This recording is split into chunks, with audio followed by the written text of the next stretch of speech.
এডৰা পথাৰত এজন খেতিয়কে অতি কমেও ৩-৪ বাৰ খেতি কৰিব পাৰে বুজিছেনে এতিয়ালৈকে অসমত আমি খেতি কৰো এবছৰত এবাৰ বেছিভাগ মানুহ এবছৰত কৰো এবাৰ খেতি আৰু পৃথিৱীৰ কোনো দেশৰ মানুহে এবছৰত এবাৰ খেতি কৰি ধনী হ'ব পৰা নাই এতিয়াও অসমৰ মানুহে বৰষুণ নিদিলে খেতি কৰিব নোৱাৰে আৰু বৰষুণ নিদিলে এতিয়াও অসমীয়াই ভেকুলীৰ বিয়া পাতে হয় ন আৰে ভেকুলীৰ বিয়া পাতিলে বৰষুণ হয় নেকি হেৰ বৰষুণ হোৱাৰ নিয়মটো হ'ল যে ৰ'দত পানীটো গৰম হ'ব গৰম হ'লে পানীটো ভাপ হৈ ওপৰলৈ যাব ওপৰত ঠাণ্ডা লাগিব ডাৱৰ হ'ব ডাৱৰ হ'লে বতাহত ঠেলা খাই গ'লে পাহাৰত যেতিয়া কোনা খাব তললৈ পৰে এইটো বৰষুণ হয় নে নহয় এইটো বৰষুণ হোৱাৰ নিয়ম মানে নহয় এতিয়া ভেকুলীৰ বিয়া পাতিলে পানী গৰম হ'ব নেকি ভেকুলীৰ বিয়া পাতিলে পানী ভাপ হৈ ওপৰলৈ যাব নেকি এইবোৰ মিছা কথা হয় নে নহয় তো আমি একো কৰিব নোৱাৰো কাৰণে ভেকুলীৰ বিয়া পাতো আমাৰ ৭৭ বছৰত Congress BJP AJP CPI CPM Janata Dal SCI এই দলবিলাকে আমাক ভেকুলীৰ বিয়া পতাই থাকিলে আমাক আৰু ভেকুলীৰ বিয়া পাতিব নালাগে চৰকাৰক ক'ব লাগে যে যি চৰকাৰ আহিবা 5 বছৰৰ ভিতৰত যদি পানী যোগান দি সকলো পথাৰত যদি খেতি কৰাব নোৱাৰা চৰকাৰ আহিব নালাগে তোমালোক হয় নে নহয় কওক তোমালোকে এইবোৰ হিন্দু মুছলমানৰ ৰাজনীতি কৰিবৰ কাৰণে আমাক নালাগে কংগ্ৰেছে মুছলমানৰ পক্ষ ল'ব বিজেপিয়ে হিন্দুৰ পক্ষ ল'ব কি লাভ হ'ব গোটেই জীৱনে এনেকৈ গুচি যাব আমাক কি লাগে আমাক লাগে যে গাঁৱৰ হিন্দু হওক মুছলমান হওক সব মানুহে খেতি কৰিবলৈ পথাৰ পাব লাগিব আৰু পথাৰত পানী পাব লাগিব যদি নিজে কোনোবাই মটৰ লগাইছে মটৰৰ ইলেক্ট্ৰিচিটিৰ খৰচ চৰকাৰে দিব লাগিব হয়নে নহয় যেতিয়া অসমৰ মানুহে এই কথাটো পলিটিচিয়ানক ক'ব পাৰিব যে ভোট তেতিয়া দিম যদি তোমালোকে পথাৰত পানী দিয়া নহ'লে লাভ মাৰি তোমালোকে গাঁৱৰ পৰা খেদি দিম এইবুলি ক'ব যিদিনালৈকে নোৱাৰিব সেইদিনালৈকে এনেকৈ দুখীয়া হৈ থাকিব দুই যদি সঁচাকৈ অসমৰ মানুহ ধনী হ'ব লাগে তেতিয়াহ'লে অসমৰ খেতিয়কে উৎপাদন কৰা বস্তুবিলাকৰ দাম পাব লাগে আপোনালোকৰ এইফালে বেঙেনা খেতি খুব ভাল হয় নহয় দেখোন কি বুলি কয় বেঙেনা খেতি খুব ভাল হয়নে নাই বেঙেনা 1 কেজি বিক্ৰী কৰে 5 টকা খেতিয়কে হয়নে কিন্তু খৰচ কেইটকা হয় 1 কেজি উৎপাদন কৰিবৰ কাৰণে 5 টকা খৰচে হৈ যায় যদি 5 টকাত যদি বেঙেনা বিক্ৰী কৰে লাভ একো নাথাকে কিন্তু আপোনালোকে যে 5 টকাত বিক্ৰী কৰে গুৱাহাটীত আকৌ মই সেই বেঙেনাটো কিনি খাওঁ 50 টকা হয় নে নহয় কওক মুকালমুৰলৈ আহিবলৈ 1.5 ঘণ্টা সময় লাগে 1.5 ঘণ্টা 5 টকাৰ বেঙেনাটো গৈ 50 টকা হয় 45 টকা লাভ খাই দিয়ে হয় নে নহয় তো আমি নতুন চৰকাৰ যোন আহিব তেওঁ ক'ব লাগিব যে নহয় যিজন খেতিয়কৰ এটা বস্তু উৎপাদন কৰোঁতে 5 টকা খৰচ হৈছে তেওঁলোকক অতি কমেও 15 টকা 3 গুণ দাম সেইজন খেতিয়কক বস্তুটোৰ দাম দিয়া এইটো কয় মিনিমাম ছাপোৰ্ট প্ৰাইচ খেতিয়কে উৎপাদন খুচুৰা বেপাৰ কৰা মানুহখিনি বেংগলী মানুহখিনি গোটেই দেশৰ যিটো বেপাৰ এই গোটেই বেপাৰটো মাত্ৰ কেইটামান মানুহৰ হাতত দি দিলে আম্বানী আদানী আপোনালোকৰ তেনে ওচৰত থকা আমাৰ বৰঝাৰ বিমান বন্দৰটো দি দিলে আমাৰ শিৱসাগৰৰ গোটেই আমাৰ যিমানবিলাক তেল কোম্পানী আছিলে তেল খাতবিলাক প্ৰাইভেট কোম্পানীক দি দিলে কি কৰিছে যে এই চৰকাৰখনে আপোনালোকে যদি চাই যে একদম ব্যৱসায়টো কমপ্লিটলি বহুত ধনী ধনী মানুহৰ হাতত দি দিলে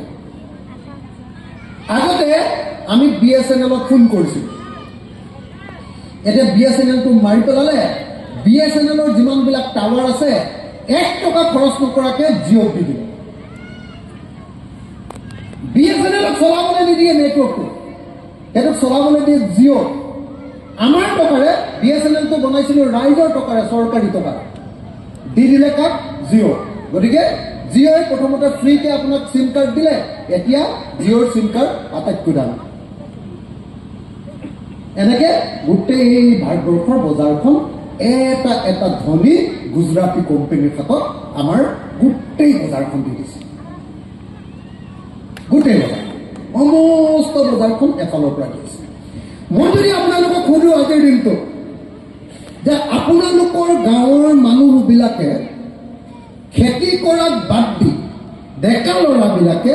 খেতি কৰাক বাদ দি আটাইতকৈ বেছি ডাঙৰ কাম কি কাম কৰে? ধাৰ লোৱাৰ ক্ষমতা থাকে। কৈছে যে অসমে ধাৰ লৈছে এইকাৰণে ল'ব পাৰিছে যে অসমৰ এতিয়া GSDP বুলি কয় বা GDP বুলি কয়, GSDP বৃদ্ধি হৈছে। অসমৰ নিজৰ টকা বস্তুৰ উৎপাদন বৃদ্ধি হৈছে। মই মানে এখন গাড়ী কিনিবৰ কাৰণে, যিখন গাড়ীত আপোনালোকৰ ইয়ালৈ আহিছোঁ, সেই গাড়ীখন কিনিবৰ কাৰণে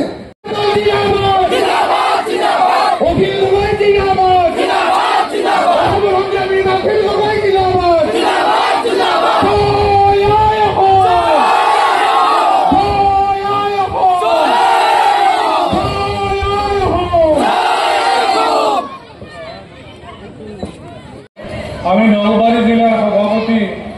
মাননীয় গানেন চক্ৰৱৰ্তী ডাঙৰীয়াক আমন্ত্ৰণ জনাইছোঁ। তেখেতে সভাখন এইবাৰ মদ বিক্ৰী হৈছে 4 কোটি টকা, আধা 4 কোটিতকৈ কেইটামান কম নে বেছি এনেকুৱা। মই সদায় মানুহৰ ঘৰলৈ যেতিয়া যাওঁ, কোনোবা এটা অঞ্চললৈ যাওঁ, সদায় ৰাইজক সোধোঁ যে আপোনালোকৰ অৱস্থা ভাল হৈছে নে বেয়া হৈছে। মই আপোনালোকক সুধিছোঁ, মোকালমোৱা অঞ্চলৰ মানুহৰ অৰ্থনৈতিক অৱস্থা আগতকৈ ভাল হৈছে নে বেয়া হৈছে? একচুৱেলি মই 20 লাখ টকা ধাৰ লৈছোঁ, মই 25 লাখ বা 28 লাখ টকা ধাৰ মাৰিব লাগে। যদি মোৰ নিজৰ পইচাত থাকিলেহেঁতেন তেতিয়াহ'লে নিশ্চয় মই ধাৰ লৈ গাড়ীখন নিকিনিলোহেঁতেন, হয়নে? ধাৰ নললোহেঁতেন মোৰ নিজৰ টকাৰে। কেলে? চাকৰিয়ালবিলাকে দেখি আছে যে ইমান দিন আমি গোটেই জীৱন চাকৰি কৰিলোঁ, চাকৰি কৰাটোৱে আমাৰ জীৱিকা, কিন্তু এই চৰকাৰ অহাৰ পাছত চাকৰি কৰাৰ পাছত আমি যিকেইটা দৰমহা পাওঁ, সেই দৰমহাকেইটাৰে এতিয়া পৰিয়াল চলাব পাৰোঁ। তেওঁলোকে দেখিছে যে আগতে চৰকাৰী চাকৰি কৰোঁতে জীৱনটোত অলপ মুকলিমূৰীয়া স্বভাৱ আছিল, মুকলিমূৰীয়া। এতিয়া চৰকাৰী চাকৰিয়ালৰ কোনো ব্যক্তিগত জীৱন নাই। আজি পাগলা ৰজাই যদি ৰাতি কৈ দিয়ে, কাইলৈৰ পৰা মাষ্টৰবিলাকে চবেই কি কয়, আমুক বেজি দিয়াৰ ডিউটিত যাব লাগিব, যাব লাগিব। কাকো শান্তিত থাকিবলৈ দিয়া নাই, এনেই অগলা পগলা কৰি জলৈ তলৈ ঘূৰাই ঘূৰাইছে চবকে। এইবাৰ আপোনালোকে চাব, যদি কোনোবা চাকৰিয়াল ইয়াত আছে, তেখেতসকলে জানে এইবাৰ যেতিয়া দৰমহাৰ পাছত যে এই যে হেৰি এটা বাঢ়ে, কি বুলি কয়, ডিএনএছ এলাউন্স, ডিএ এটা যে বাঢ়ে, এইবাৰ 3% নে 6% কিবা এটা বাঢ়িছে নহয়। 3% যে এই ডিএনএছ এলাউন্স ডিএ বাঢ়িছে, 3% ডিএনএছ এলাউন্স দিবৰ কাৰণে 4টা কিস্তিতহে চাকৰিয়ালবিলাকক 4টা কিস্তিত 3% পইচা দিছে। চৰকাৰৰ পইচাই নাই, পৰিস্থিতি এটা। আচলতে আমি আগতে ভাবি আছিলোঁ যে অসমৰ আটাইতকৈ ডাঙৰ বেপাৰী শোষণ কৰা মানুহকেইটা মাৰোৱাৰী মানুহ। ডাঙৰীয়া আছে, ইয়াক আমি সম্বৰ্ধনা জনাবলৈ আহ্বান জনাইছোঁ। ইয়াৰ পিছত আমাৰ ৰাইজৰ দলৰ অন্য এগৰাকী উন্নত, ইয়াৰ পিছত আমাৰ মাজত উপস্থিত আছে, ইয়াৰ পিছত আমাৰ মাজত আৰু এগৰাকী মুখপাত্ৰ উপস্থিত আছে, অসমৰ এগৰাকী যুৱ প্ৰতি। ইয়াৰ পিছত আমাৰ মাজত